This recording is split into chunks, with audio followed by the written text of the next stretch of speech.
চলো আজকে এই পেইন্টিংটা রিক্রিয়েট করি। আসসালামু আলাইকুম, সবাই কেমন আছো? আজকে আমি লিটল আর্টিস্টে আপুর করা এই ইজি পেইন্টিংটি রিক্রিয়েট করব। লিটল আর্টিস্টে আপুর সবগুলো পেইন্টিংই আমার ভালো লাগে, আমি প্রথম থেকে তাকেই ফলো করছি। আপু তার পেজে বেশিরভাগই ইজি পেইন্টিং পোস্ট করে, যেগুলো বিগিনারদের জন্য অনেক হেল্পফুল। ইজি পেইন্টিংগুলো করা ছাড়া কখনো ডিটেলসের কাজ ভালোভাবে করা যায় না। ইজি পেইন্টিং করতে করতে হাতটা যখন পেইন্টিংয়ে বসে যায় তখন ডিটেলসের কাজ করাটা ইজি হয়ে যায়।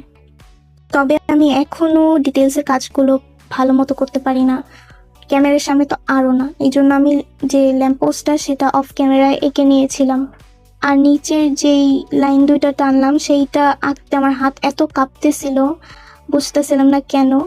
তবুও অনেক কষ্ট করে এই দুইটা দাগ অনেক সোজা করে দিয়েছি।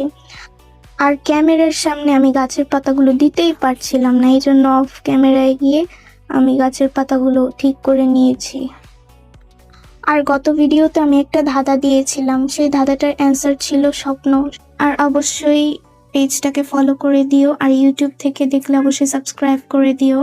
আর পাখিগুলো আপুর পেইন্টিং ভিডিওতে ছিল না, সেটা আমি নিজের ইচ্ছা মতো দিয়ে নিয়েছি। আর এই ছিল আমার পেইন্টিং এর ফাইনাল লুক। আজকের মতো এখানেই, টাটা।